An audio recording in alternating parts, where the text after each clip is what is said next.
Woohoo! Happy Wine Yeah. Wednesday. There you go. There you go. Canadian wine lovers, Carl's Wine Club members.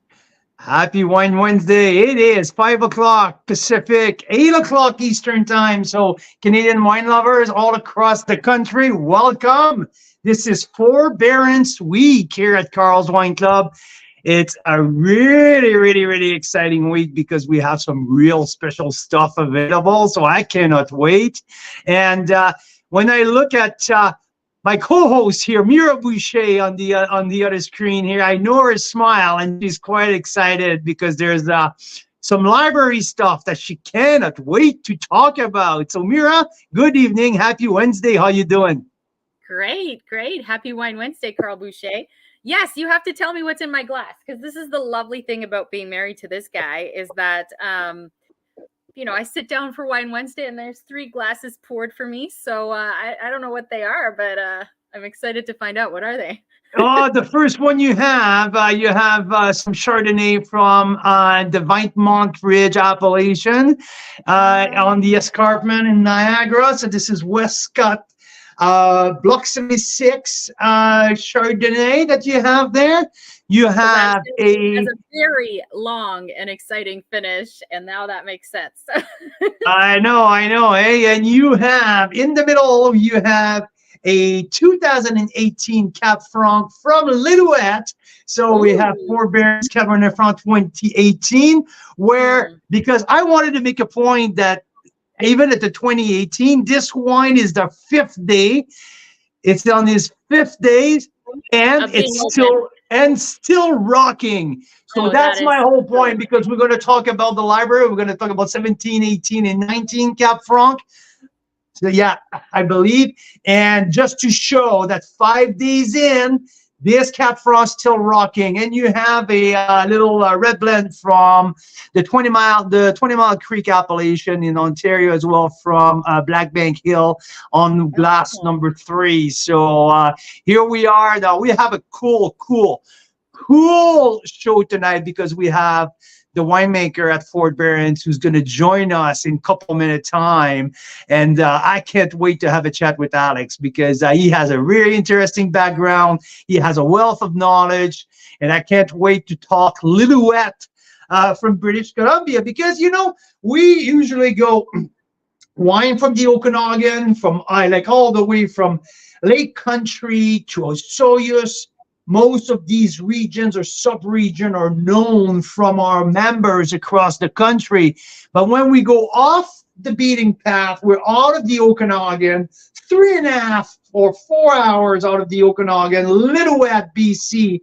There's brand new VQA, well, brand new. They've been VQA on their own for a couple of years now. So they have their own region, their own appellation, because there's absolutely their own microclimate, there's own typicity, there's own terroir, like we like to call it. So yeah, we're gonna talk Lillooet. What makes Lillooet special? What makes the grapes from Lillooet special? What can we expect? And I can't wait to pick brain about some 2014 Riesling and all of that. So that's going to be a fun one. Mira, what are you dying to ask, Alex? I mean, what's today? Because for the first time ever, since Carl's Wine Club started, we have a full vertical of Riesling, 6 years of consecutive years of Riesling, too many verticals of red. We've never done that before. So I know you're pretty excited about that concept, correct? That is true, true, true. I mean, we were talking all day about what's so special about a vertical. So I'd love to chat more about that. I know that Alex, I happen to know that he's lived internationally, I believe. So I'm curious to hear if he's ever tasted, interesting verticals and what that was like for him. So I don't know. We'll see. And because I know personally, I mean, we had the crazy experience of tasting 12 vintages of rosé side by side, going back from 2012 to 2022. So it's actually 13 wines. And that was insane. Made by Daniel Bonterin out here in Costin. I mean, the grapes were literally from a couple blocks from our house here in Trout Creek. And even the 2012 and the 2013, they were tasting incredible. So it's just so exciting to see Canadian wines get to this level where they can age, isn't it? Well, that's because like when we're talking about dispelling the myth, right? Like just showing people out there, like especially on the red side. I mean, for people who've been tasting wines and following the Canadian wine scenes or even the international wine scene. Like, I mean, for Riesling, it's kind of a staple, right? If there's a grape varietal that we know that can age well, it's Riesling. But for reds, like, I mean, Canadian, like people who refuse to go Canadian, to turn their attention to Canadian, especially the local people, right? So, oh, no, Canadian reds can't age. But that's where we're all after. Like we are after these people to show, to prove the Canadian wine lovers or people who would they're not sure if they're going to turn their attention to Canadian wines that Canadian reds can age. And this is another proof here. So we're gonna talk. I know we're preaching to the choir because if you're tuning in, you probably already know that Canadian wines kick ass. But here's an opportunity, if you can, to get this vertical pack, super special release going back, with these library releases, and convert some of your wine loving friends that might not realize how good Canadian wine can be if you age it. So anyway. But whoa, wait a minute. What I wanted to say, I think I forgot about. You know what? It went away. It'll come back.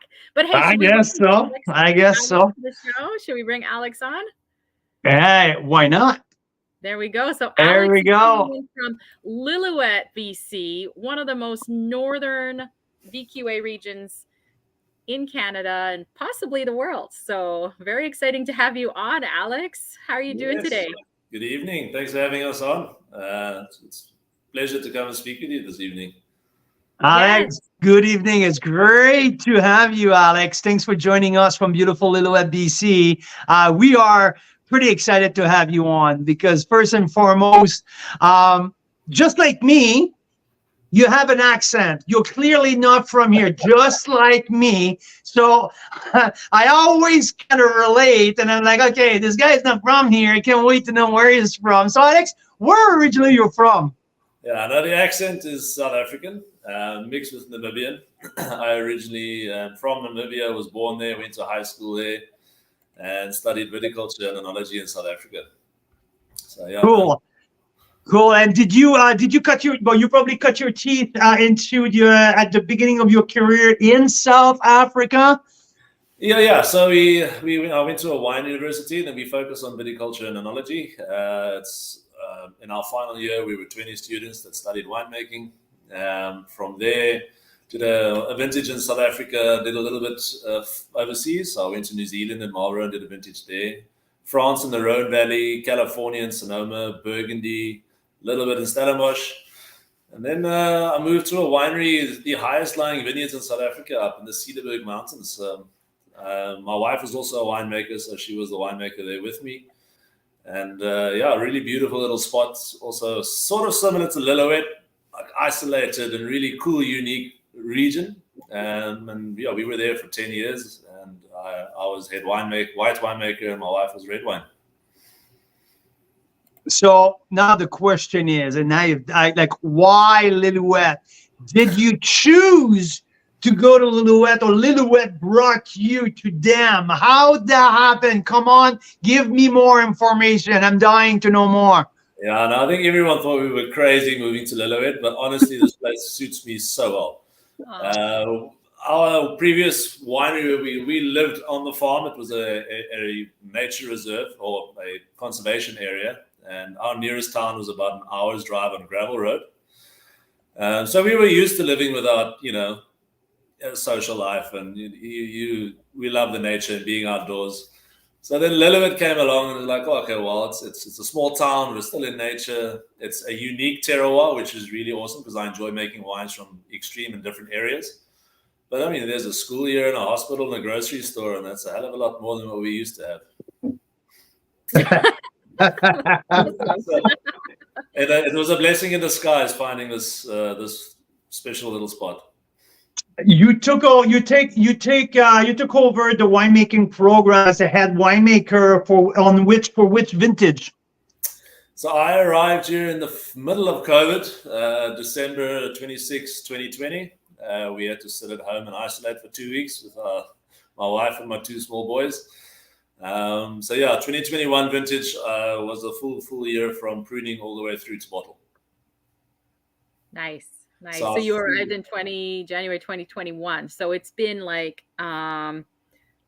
almost 3 years. Almost 3 years, yes. Yeah. But I mean, I was employed in 2020. I think in May I was supposed to be here for the vintage September 2020, but because of COVID, everything was delayed. Everything was it was all over the place. So we hired another interim winemaker, and we tried to make wine over the internet. And I wrote a protocol, and unfortunately missed the vintage, but I could finish the 2020 vintage up when I arrived. Oh, fantastic.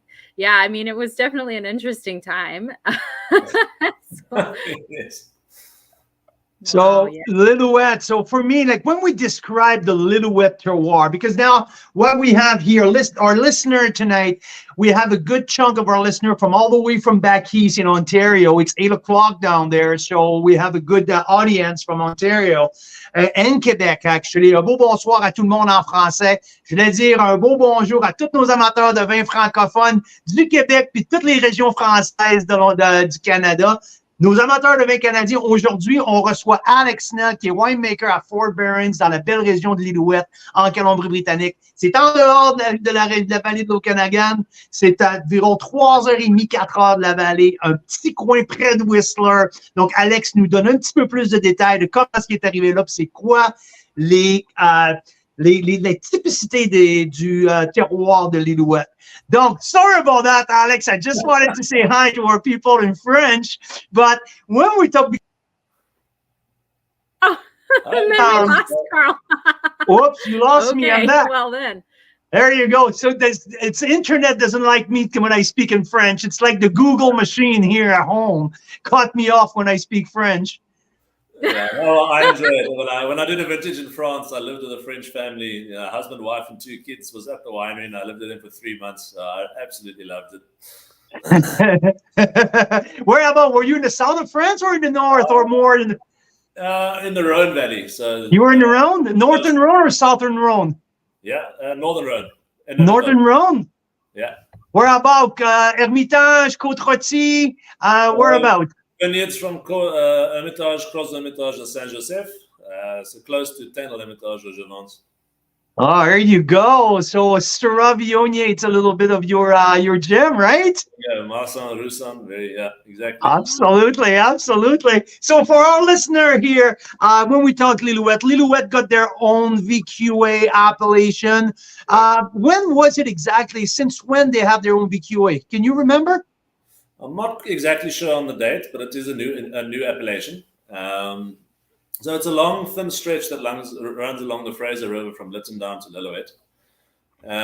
So I would say we are similar climate-wise to Suze. So we get warm days, but the difference is we have a big shift between day and night temperatures. So we get about 20, 25 degrees cooler temperature at night. So that just helps, have higher natural acidities, a lot more elegant flavors. So we are still producing big, bold wines with a lot of elegance and finesse. Well, and I think that's where the Riesling production gets me so excited, because these warm days to ripen this, but the freshness of the night to keep these bright acid. To me, and I'm sure to you as a winemaker, it's the backbone, it's the frame of a great Riesling, of a world-class Riesling, correct? Yes, exactly. So we're surrounded by a very, very big, beautiful mountain landscape around us, and we're sitting down on the valley floor. And we are similar growing degree days to Suze, with one of the longest growing degree days in BC. So that just allows us to grow late ripening varietals quite comfortably, which is why Riesling does exceptionally well here. Cab Franc does exceptionally well here. Really well drained soils, loam, and the lake we're not right next to the lake, but we're situated nearby a very cold lake. That creates a lot of air currents. So we get a lot of cold and warm breezes coming through here. And another beautiful thing about Lillooet is we have no surrounding vineyards around us. So we're getting very little virus and disease coming over from neighbors. And it's an extremely dry desert climate. So very, very little issues with powdery mildew and downy mildew. Like we haven't seen any problems here or had any bad disease or virus pressure. So we are really spoiled to be stuck here in the middle of Lillooet. So here, as you know, here in the Okanagan, 2022 late winter, Mother Nature threw a big wrench at our growers with a big cold snap in December. Did you guys have to go through the same thing in Lillooet? Did you had that cold freeze who kind of wrecked a little bit the projection for 2023? Yeah, so we were in the same situation as pretty much the entire British Columbia wine growers were in, and we had about -26 just around Christmas, which was obviously a little bit too cold for Vitis vinifera. So yeah, we had quite a bit of damage, more bud damage, so our yield was lower, but our vines did fairly well. They're quite established, and we've got a block that was planted in 2009, our Dry Creek vineyards. So they handled it quite well. So not so much vine death, but definitely a decrease in our yield. It was a very small vintage this year for sure. Yeah, and when you talk about smaller vintage, we talk about percentage. Here, when you look, especially from the south of the Okanagan, we look more about like 40% of the usual crop, so like 30 to 40% loss, means 60% loss. Are you around the same kind of percentage, or you guys fare a little bit better? We're at the same percentage. Varietal dependent, but we're at the same percentage. There's one thing, because after 2022 was a big crop, juicy crop, lots of grape. I mean, I don't think that any winery could afford two big vintage back to back like that anyway, in terms of space, of tank space. Yeah. So, I mean, I think the very small crop following that type of a bumper crop, kind of a Mother Nature did a little bit bad, kind of a good in the bad, right? To a certain extent, yes. But we had a great vintage in 2021, and 2022 was just phenomenal. Everything was perfect, in my opinion, and everything was well balanced. That is a very normal situation that the vineyards were in. So I wouldn't say it was an extreme bumper crop, because we still crop our vines lower to make quality wine. But yeah, the 2023 is a little bit too extreme for what we like to see. Especially for the accountant, right, with the projection. Hey, Matt. So when you look at how you make the wine. Usually, you bring some grapes from different vineyards in the Okanagan as well to round up the production. Is it something that you're going to keep doing, or you're moving as a head winemaker as a complete 100% estate fruit production from your vineyard? So depending on the SKU of wine that we make, we strive to be 100% Lillooet, and we are continuously looking for newer parcels of land to be able to plant elsewhere within Lillooet. But yeah, some of our SKUs, we do have to bring in some fruit from the Okanagan. But all our reserve wines, all our small lot wines are all 100% estate fruits. And the plan is one day to be only Lillooet. That's awesome. So something special that we're doing this week, it's for the first time. I know I'm not supposed to say it out loud too loud, because usually the library wines are reserved to your own wine club members. And we're fortunate enough and privileged that Fort Berens opened their library for Carl's Wine Club members. So this week we're featuring a full-blown 6 consecutive vintage of Riesling. So what can we expect for our members? Let's start with the Riesling. What can they expect from 2014 to 2019? I mean, when you buy a library of a vertical, is it taking the people into a journey of an evolution of a vineyard? What can people expect buying a 6 Riesling consecutive vintage from Fort Berens? Yeah, so, well, again, very fortunate to be able that we have these wines and that they're available for purchase now. It's the first time we've ever allowed access to our library. besides on our club members. But what's great about a vertical tasting is wine is alive and it changes every single year. And it shows you exactly what the climate was that year, what the conditions were that year. And then you can actually see every vintage is different. So, I mean, you can take exactly the same winemaking. It's not in this case. You can take exactly the same winemaking, exactly the same block, and every year you'll make it, and every year will still be completely different because it's a natural product which is dependent on nature. So that is great in a vertical tasting. So what can you expect from Riesling? What a great varietal to actually choose to do this, because it ages absolutely phenomenally. It's got a very high natural acidity, a very low pH. It keeps it very healthy and fresh. And again, what a great region to have this varietal, because it's cold at night, so you have these very fresh aromatic styles of wines. So Riesling here, when it's young, it's going to give you a lot of tropical fruit aromas, green, Granny Smith apple, and not so much the secondary notes that a Riesling gets. That normally develops 2 years in bottle, where it slowly starts giving you these waxy, honeysuckle, almost terpene character, oily characters. So that'll peak at about 3, 4, 5 years in the bottle, and then it'll sort of stabilize. And so from 14 to 19, there's also 2 different winemakers at that stage, and everyone has a different palate. So depending on the acid that year gave, they will stop the fermentation at a different time. So some of them are slightly sweeter, some of them are slightly drier, and that is just on the winemaker's personal taste.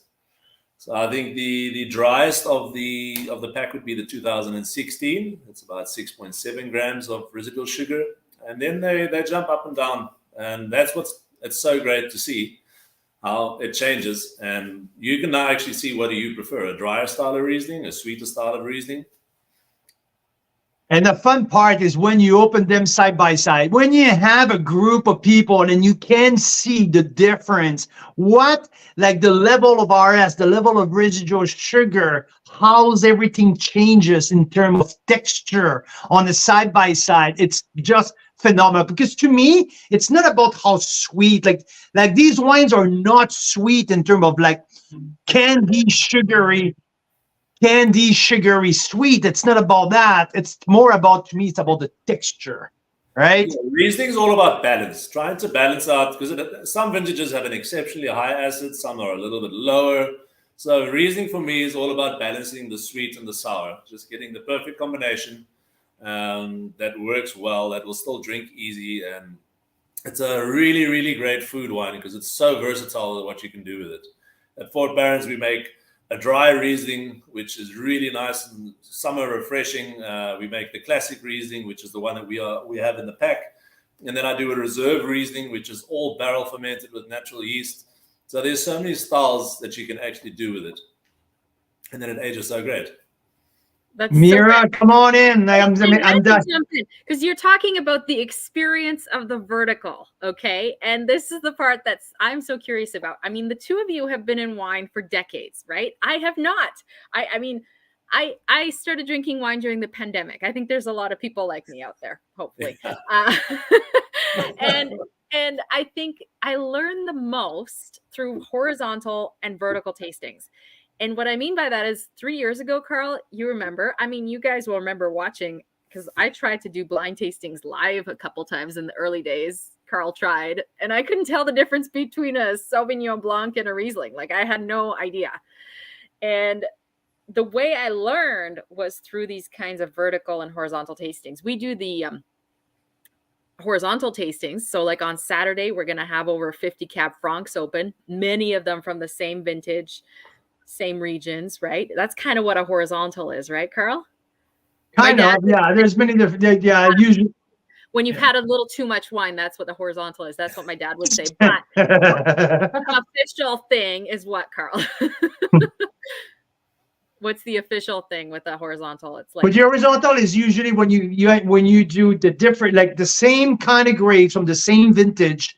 Like there's different ways that you can define the horizontal, but usually same. Like if you want to understand the vintage typicity, you put a bunch of different wineries from the same vintage, from the same region. Now you're going to understand the vintage. That was going to be your horizontal for the vintage.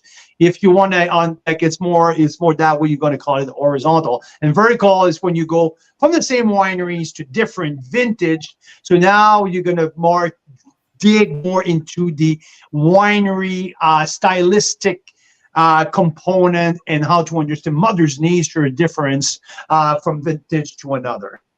Yeah, so that's what's fascinating is you get to see like, okay, you can understand it's the same grape varietal, Riesling, right? But yeah, every year, why is it different? Well, different weather, different winemaking style, different, different things. So anyway, I had to jump in because I have to say, as a newbie, this has been phenomenal to learn. And it's so much fun when you do this with people you know that enjoy wine, isn't it? Well, I think it just creates that conversation. And to me, that's the most fun part of it is when you do, especially on the vertical standpoint, when everyone starts to give their opinion on each and every vintage. I don't know about you, Alex, but it's like doing verticals like that with a bunch of other wine lovers. It's such a unique experience, and the conversation just go on and on forever.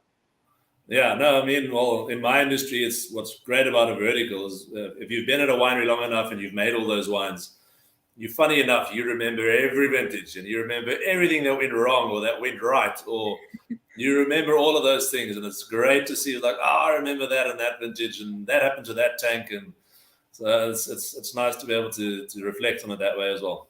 Oh, no, you can exactly remember like which row of which block provided you with the best grapes back in 1990. Like, it's crazy. Sometimes I talk with some experienced winemaker and they pull some vintage all the way back to 1998 and like one after another, like 25 years in a row. I'm like, wow, this is crazy, right? So no, very, very, very you do remember things like that. I don't know why. You remember the vintage. You remember what happened. You remember specific tanks. You remember specific blocks, and it's fascinating.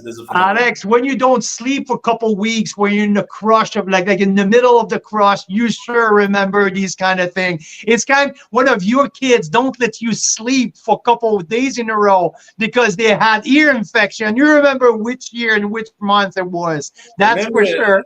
You get one chance a year. Oh yeah, you have one. Yeah, exactly right. Every year you got one shot at it, and you don't miss it. That's why you remember these kind of things. No, and I know, and that's why it's so that. And so these vertical tasting, that's why like featuring that at that stage of the year right now, right in early November, so to get these wines ready for the holiday season, so you can do these kind of experience with families and gathering for the holidays. Let's move on to the reds because we've decided to put two style of reds in there. I wanted to focus a little bit on, to my opinion, I know we all like to me, at Fort Berens and Lillooet, Cab Franc is a rock star grape. Absolutely. I stand behind that. I truly believe after tasting multiple vintages of many of your wines down there, Cab Franc to me is such a staple of what you can do down there. Are you under the same kind of impression in me, Alex? Yeah, no, I agree with you 100%. I think Cab Franc is really, really one of the best kept secrets for Lillooet. It's Cab Franc for me. It's very elegant. But if it's picked at the wrong time, it goes very wrong very quickly. If it becomes overripe, then it loses its finesse and its elegance. Right here with the cooler nights is exactly what it wants. It doesn't like to be too hot. It likes to be a bit cool, but you need the warmth to get it right. So I think everything comes together, all those factors in Lillooet, and it's just perfect for that varietal. I absolutely love it, and it does really well here, and it's my favorite red to work with here at Fort Berens. Well, I cracked open the 2018 on Saturday afternoon, and now we're Wednesday night, and this wine's still rocking. I mean, that just to show people that even though 2018 now, we're 5 years in, and this wine 5 days after being open, still solid, backbone, the acidity. I give that wine a 92 points. I think this is an absolute rock star. It just showed the aging potential of Cab Franc in Lillooet, right? Oh yeah, no, of course. I mean, we've got the tannin. We've got what's great about Lillooet and its reds is again the acidity, high acidities, low pHs, equal very ageability of wines. And a well-made wine, if it's been looked after well, and it will only be at its peak or at its best drinking 5 years from vintage, and then it should just age even more. So no, great varietal to age as well. Soft. Now the tannin has melted into the wine. The finish has that classic spice, that little bit of a black forest cake. This wine is absolutely beautiful. You as a winemaker, what's your philosophy when it comes to oak? Are you a kind of guy who loves working with new oak? Are you more tame about oak? What's your philosophy? Well, oak is very important in winemaking. It adds many good aspects to wine. But my whole philosophy around wine is we don't do anything or add anything that's not natural or necessary. I still want to show the area and the terroir. So on the whites, we try and eliminate oxygen throughout the winemaking process because you want to protect. It's like a banana. If it oxidizes, it goes brown and it doesn't taste as good. So we try and keep them as fresh and clean, as aromatic as possible to show off the region. And if I do whites in barrel, always elegant. I wanted to use it for structure and mouthfeel. On reds, for me, oak is again there for micro-oxygenation, getting the wine used to oxygen. But then I love French oak. I love the the soft richness that it gives to a wine, but still respects the wine. It never over oaks it. So for me, if a wine can handle the oak, it'll get it. If it doesn't, we turn it down. So, I mean, our red gold, I do 100% new oak because I've worked with those grapes from the vineyard all the way through to barrel to bottling, and I make it so that it can, that it adds complexity and structure to the wine rather than overpower the wine.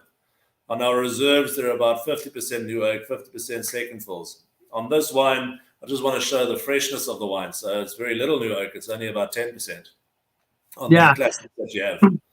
With your time back in the northern Rhone, do you have a very specific cooper that you like to work with, or you're more of a guy who just bring different coopers? I know some winemaker are very specific in terms of the precision of the grain, and they have their guys out there. So I know I can see now the body language, right?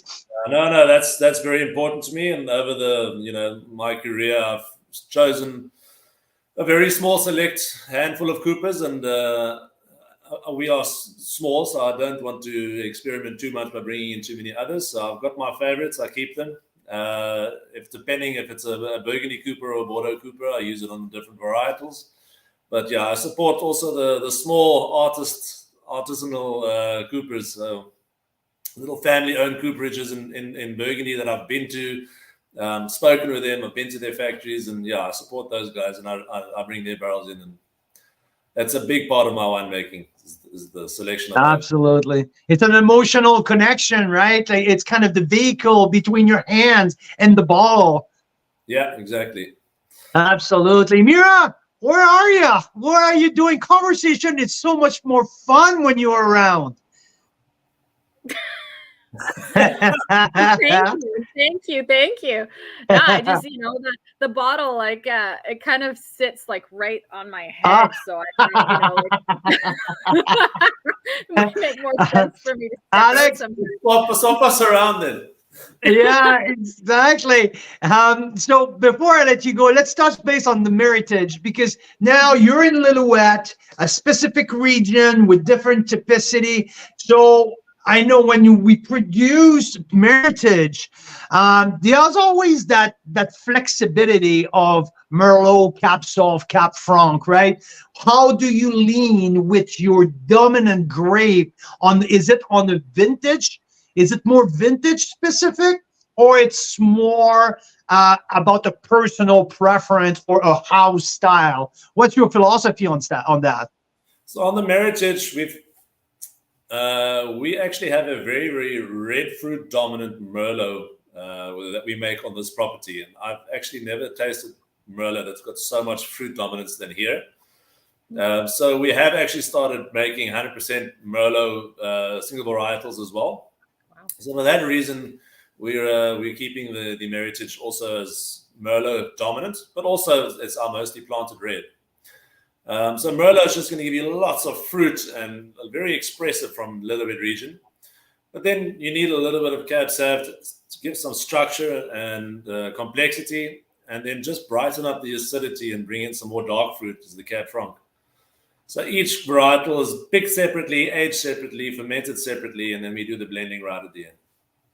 Okay, and 16 was known to be a pretty special vintage in the Okanagan. Same thing in Lillooet. What can people expect right now in 2023 if they purchase the pack and they want to? What can we expect from a beautiful 2016 Meritage? Because I believe that you have tasted these wines like not a long time ago. So give us a little bit of a hint inside of your tasting. Yeah, I actually do. I've still got my notes from when I first started here. We went through a lot of tasting to try and understand the style and understand Lillooet and try and imagine where you're going with it. So 16 as a red wine ages, first of all, it obviously softens. The tannins they precipitate out. It softens the wine. They become a little bit more integrated. You start to lose a little bit of your fruity aromas, and then the savory aromas start to come through more. So, I mean, 16, I know there was a lot of carbonic maceration, so it's quite a fruit-driven wine with a nice structured palate. 17, I wrote lots of dark red fruit, cherry, plum, soft, rich texture. I think 17 was my favorite of that vertical. 18, again, I said very nice red fruit-driven, elegant in style. So yeah, it's funny to go back to these notes after you guys have this pack, and I was like, oh geez, I have to go and look at my notes and talk about these wines. But no, it's great to have them aged. I think that's awesome. So enjoy them now. Well, we greatly appreciate your knowledge and you being here with us tonight.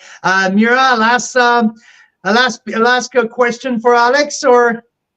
Well, you mentioned that when you got there, you tasted a bunch of different wines. Is there any verticals you've done where that stood out? Like, is there some special moment that comes to mind, or, Well, one of them you've got, the Riesling. Yeah? Okay. So you guys got that back, so that stood out, and then Cab Franc.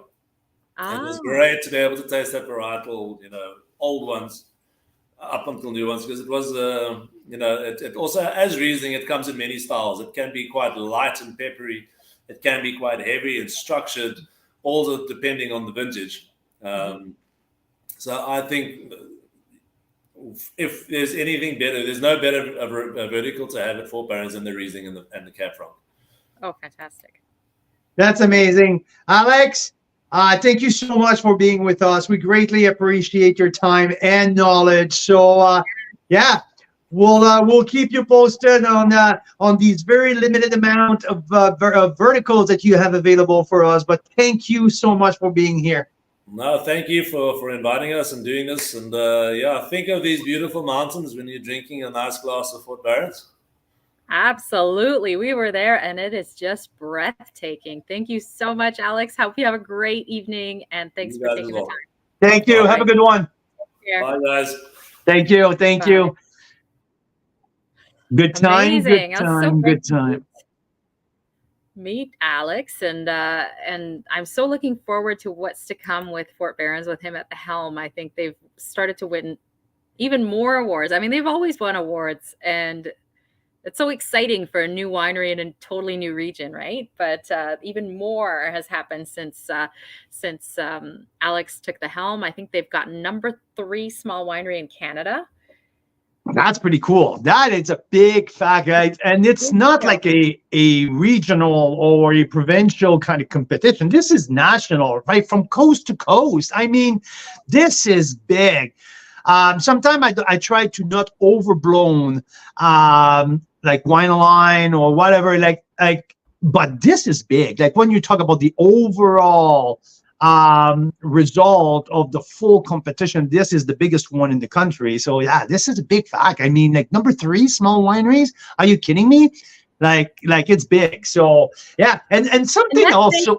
It's actually based on mainly I think 100% actually on how many awards and ratings they've gotten through that competition, right? The Wine Align, right? Yeah, exactly. So that speaks to the quality directly, the quality of their wines, which is fantastic. Absolutely. And what's impressive, when you look back all the way back to 2010, 2012 or 2010, like every time, like every year, these guys got like major award. Like it's just we just didn't hear about them because like the only, like, I mean, they're off the beaten path and it's not a region that has been talking about a lot, but every year, I'm doing research about multiple back vintages, and every time their name is popping up as a platinum medal, platinum award, gold medal, best of show. I'm like, holy crap. So yeah, no, that very special terroir of Lillooet, it's something unique. This specific day, this very special day, Mira. I mean, like we had a lot of great days since we started the club, traveling across the country, visiting producers, visiting wineries, meeting amazing people. But that very day, that drive from West Kelowna to Lillooet was something else. Absolutely. Look at those goats. We actually saw not one, but two bears on the side of the road. And we were the only car. So if you watch the video we did 2 years ago when we featured these guys, you can see like us driving, and Carl like could have had us in a car accident, but luckily there were no cars anywhere near where we were driving, right? So it was really special. Yeah, no, real cool spot, real great wines, aging potential, and like for the first time ever, we have they are opening the library outside. I wanted to show this. So that since we went there a couple of years ago, they now have this new Discovery Lounge for their wine club members. It's pretty cool. Some wineries do that. So if you ever visit a winery, pop it back up. That's pretty cool. So it's only for the wine club members. They can go in there, and then if you see on the right at the back there's kind of this recession in the wall, comes out a little. That's a secret door. Is it? Door to the library. Okay. Yep. So that's what we have access to. So it's a very special little closely guarded collection. And rightly so, because obviously when you're a winery and you're selling wine, you sell the wine. But it's forward-thinking leaders like Fort Berens that say, you know what, we're going to hold back 5 cases, 6 cases of each wine, of each vintage, so we can see how it ages over time. And now they got quite a collection, and we have access to it till Sunday. So that's amazing. So sorry. Yeah, it's very exciting. And just to see how these wine age, like it's very impressive. And I know that like for people who follow us from the beginning, they know, like we always said, like the queen of Rieslings, right? It's Sue-Ann Staff. We tapped into our library all the way back to 2008 and all that. But when I taste Fort Berens, like, I mean, it stands up, like it's the quality. Fantastic, yeah. It's right there. I mean, there's kind of a different style. Obviously, Lillooet terroir and Vinemont Ridge appellation is 2 completely different terroir with different, but in terms of quality, that, I mean, we're talking world class. We're talking major league here. And yeah, this is I love how you see the colors here, Carl. So one thing we learned when we were doing the rosé vertical is as the wines age, they get bolder color, right? For whites anyway. So you can kind of see that here in this picture. Absolutely. Like the younger Absolutely. one. No, it's really exciting. And I hope that our members will take advantage of that across the country. And one thing we need to understand too is the shipping. These guys are not right there on the main line where no. They absolutely open, like they got us a pretty darn good deal on shipping rate that it was like, whoa, okay, for Lillooet. Heavily subsidizing the shipping rate that would normally be. And if you wanted to go for a visit there, it's quite the trek. So this is a really amazing opportunity to taste this new region. That said, if you're ever in Whistler or the Okanagan, it's not that out of your way. Like, I think it's 2 hours out of Whistler, 2.5. And it's an amazing day trip. Like, we felt like we were in National Geographic centerfold spread, weren't we, Carl? Absolutely. And I almost felt I was a narrator of a National Geographic like documentary when we were driving there. And it's just stunning. There's waterfalls all along the way. Like we said, we saw 2 bears. We saw like maybe 50 mountain goats. And we were the only ones. And then we got there, and then there were a whole bunch of people at the winery. Yeah. And they had a phenomenal restaurant with just world-class food. And of course, the wines were phenomenal. So, and the funny part is like the way I was driving, we're driving like windy road, and at some point you got to crush, and boom, it's like Alice in the Marvel, like at some point, poof, in the middle of nowhere, something's there, and this is down below vineyards and the winery. Like, holy shit! Yeah, and it's world class. Like, it's not like you stumble upon something, you know, like in the middle of nowhere that's kind of like, oh well, I'm glad it's here, but it's just something. This is world class. Like, the winery itself is gorgeous. It's absolutely. It's not a barn. It's not a barn. I mean, it is world class. Like, you could go from New York to Fort Berens and not feel like you're missing out on quality. Or I mean, we spend time with Rolf. We know Cam here, who's in charge of the distribution. We just met with Alex. We know, like, this winery is stacked with quality people from start to finish. So, you know, when you order wine, you get fantastic world-class wine. You know, if you're a member of that winery, you're treated like gold. I mean, like, this is world-class. Out of Lillooet, BC. So this is our feature this week at Carl's Wine Club until Sunday. First time we offered one full-on 6 consecutive years of Riesling and 2 mini red vertical, 3 vintages of Cab Franc, 17, 18, and 19 for Franc, and their Meritage. We have 16, 17, and 18 for Meritage. So, either the vertical Riesling or the red vertical. Take advantage of it, because if you're not a Fort Berens member, you can't get access to these wines. So, I feel privileged. I'm super thrilled. I'm excited. It's been a great week talking about Fort Berens. There's also something pretty cool is happening, because this weekend, and in the last 10 days, it's been pretty cool to be working from home a couple times a day. The doorbell ring, and we got a couple different courier dropping off wines every single day.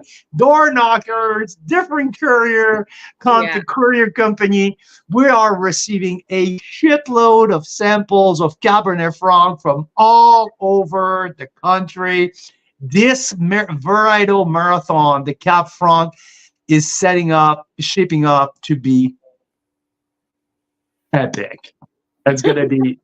It's a good time to visit the Okanagan, Mike. And if you guys are local, you need to reach out to us. We're having a get-together with members the next day to taste through them all again with members and industry members. So if you are curious and you are anywhere near Summerland, BC, you should definitely stop by this weekend. And that's a cool part, because I'm going to be tasting all of these wines on Saturday from 3 to until I last. I mean, and until Mira can handle the and just in case, I have a tip here. I have at the end for everyone who's listened. Okay, so we figured out the last marathon that more the marathon goes on, funnier and funnier Mira's becoming. And you need to stay tuned a little later on, because she is something else. She's becoming a heck of an entertainer. I'm telling you. Like, it's funny, because Rob Amersley at the Pinot Noir marathon, Rob was tuning in, and like like later was going, like everything is going much more fun, like so much funner later on. So That's good to know. Okay, interesting. but no, honestly, and we're gonna taste these wines and rate these wines live. Mira's gonna have the live spreadsheet going on like we've done for the Pinot Noir Marathon. But Sunday, if you're around, come and let's talk. Let's compare notes. Let's compare. I'm talking like any. If you're an influencer, if you are in a winery, a winemaker, a winery owner, like just come down, come and taste these 50 bottles of. We have. Oh, I forgot to bring the bottles, but we have tank samples, we have back vintages, we have current release, we have pre-release, we have single vineyards, we have even a small batch of a winemaker who are working for a bigger brand, but they have their smaller batch of personal, we have everything.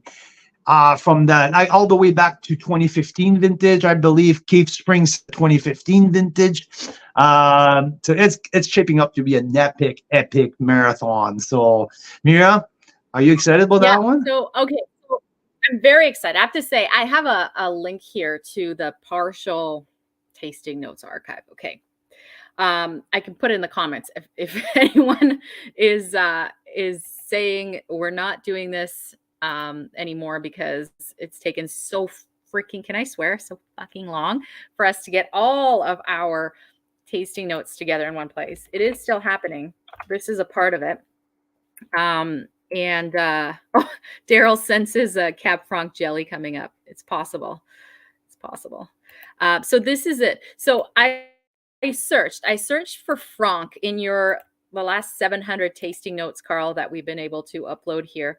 I have 415 mentions of Franc, right? There's no other grape that has Franc as part of it, right?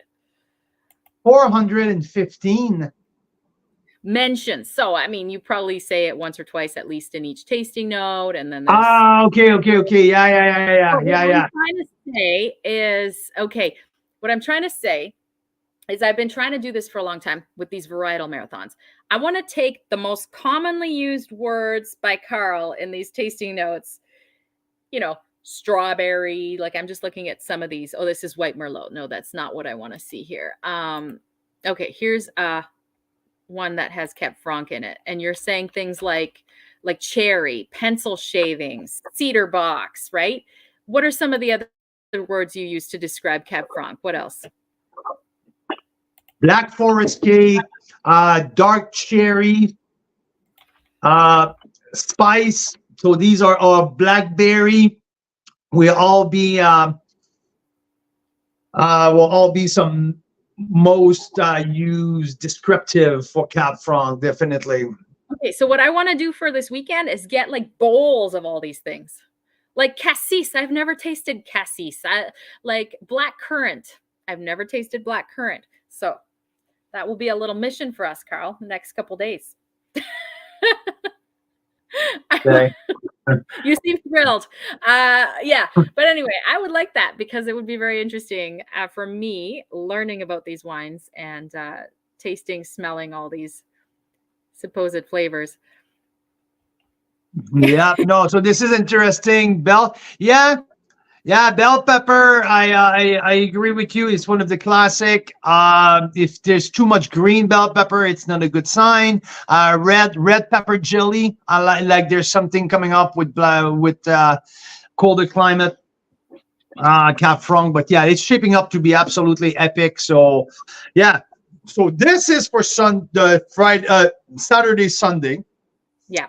And we were approached by some people in Ontario to do a Sauvignon Blanc report because the popularity of Sauvignon Blanc in Ontario is growing, and more grower works with Sauvignon Blanc. And so they kind of some people approach us to put together a live tasting where we're going to taste multiple Sauvignon Blanc. We were supposed to have 8 or 9 Ontario Sauvignon Blanc, but very tame. Yeah, but now it's shaping up to be much more than that. We're like 18 or something like that, and people keep saying it. So we're going to do on Wednesday next week. So our Wine Wednesday next week will be it will be a special edition of a Ontario Sauvignon Blanc report. So we're going to taste some pretty cool Sauvignon Blanc, some from smaller producer. We have Dria's Wine, who just sent Andrea Kaiser just sent her first Sauvignon Blanc release, was homage at Carl Kaiser, her dad.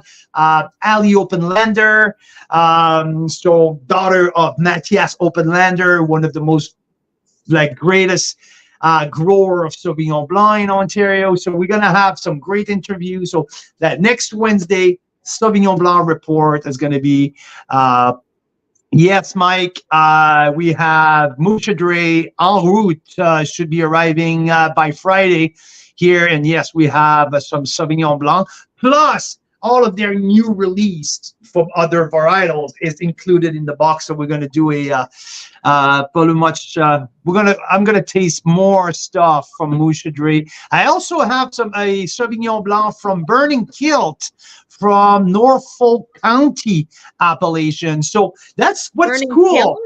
Kiln or kilt? Kiln? I don't know. No, maybe you. Okay. Anyway, so the fun part of the Sauvignon Blanc report, we have from Norfolk County, we have Lake Erie North Shore, we have Prince Edward County, we have obviously Niagara-on-the-Lake, Niagara Escarpment. So we have pretty much all Ontario regional sub-appellation covered. So it's going to be really cool. I gotta say, you guys, I think what's even more exciting than tasting the wines from all over is that this has never been done. No one has ever done a cross Ontario Sauv Blanc report like this and talked about it. No one has ever done a cross-country Canadian Cab Franc marathon of this size. No, absolutely no. You know what they do? Like at Wine Line, they lock themselves up in a room and they don't want anyone comes in. They all taste in secret.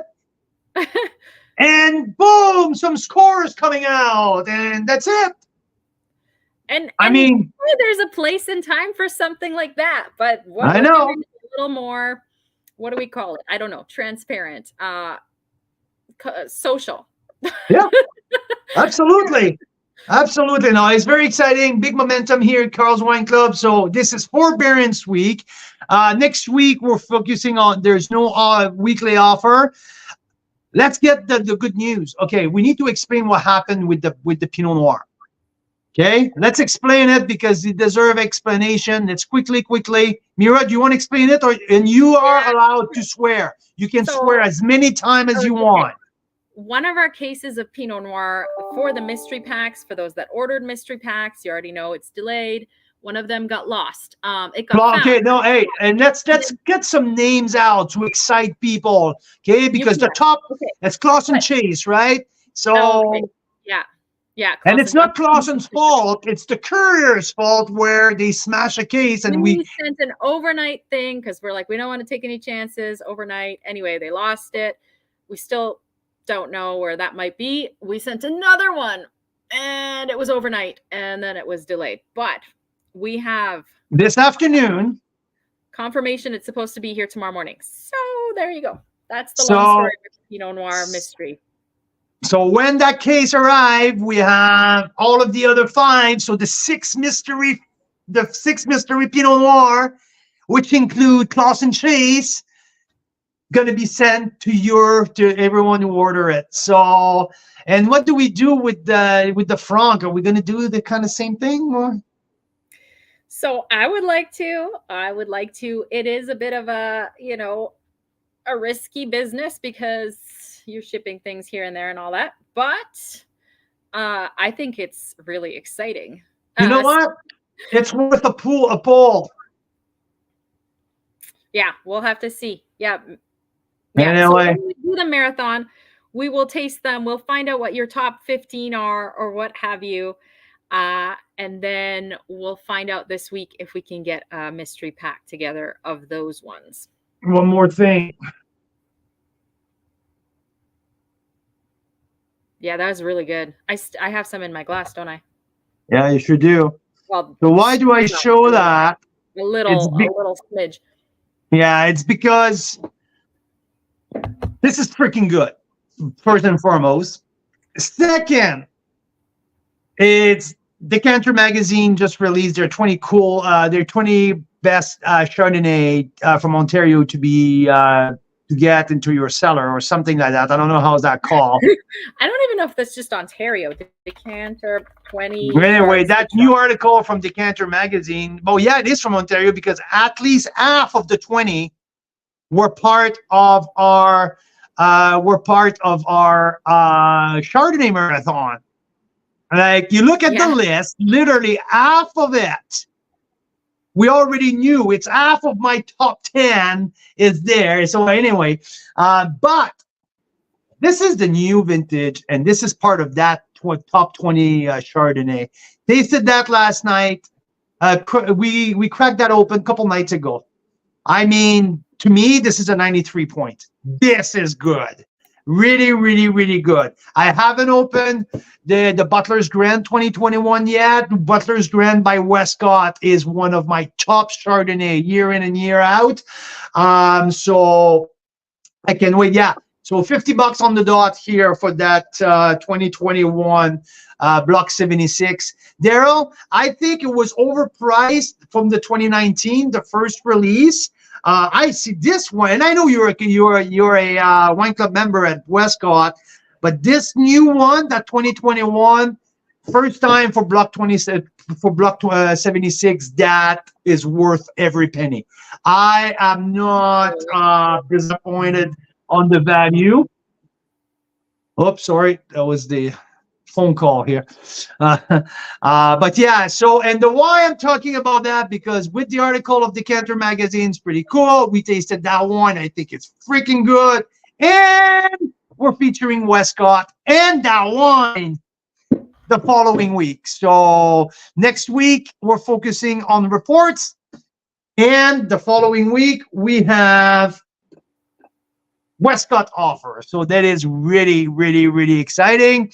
And yeah, like Mira mentioned before we go, like Mira mentioned earlier, we have now 800 wine tasting notes entered in the database. I'll tell you exactly how many are in that sheet. Okay, in that sheet, there's not 800 yet, Carl, but it's getting there. It's getting there. 690. Okay, almost 700 tasting notes since we're. Hi. Okay, yeah, these are the full notes. There's a whole bunch that are not in here yet because they weren't part of features, and also 694. There you go. There's also a whole bunch in the varietal marathons that we just have really rough light notes on or scores, and then there's a whole bunch of wines we tasted that didn't have scores or notes, or I'd have to decipher Carl's scrawl. So we'll see how that goes to keep building that up. But going forward, everything we feature will be in there, which is amazing. Yeah. So that for the people who are VIP Unlimited, you're gonna have access to that archive very, very, very soon. Just hold your breath, because it's that soon. No, not really, but we're doing our best, and we will get that to you. It'll be very fun to. I'm sure there's some people in the club you guys seem to like spreadsheets and things. So that's kind of exciting, because so do I. So we will have to analyze what's happening. Anyway, it'll be fun. By Tabernacle Pyrazines. Well, okay. Man. Not on the official one, but you have the back end version if you want to see it right now. Yeah, exactly. So tune in on Saturday, 3 o'clock Pacific, 6 o'clock start. We're gonna start right with Mitchell McCurdy. at the opening of the show with an interview. Mitchell is the winemaker at Mary Nesson in Niagara-on-the-Lake for our opening scene of the 2023 Cab Franc Marathon. It's going to be an epic one, so tune in. It's going to be a lot of fun.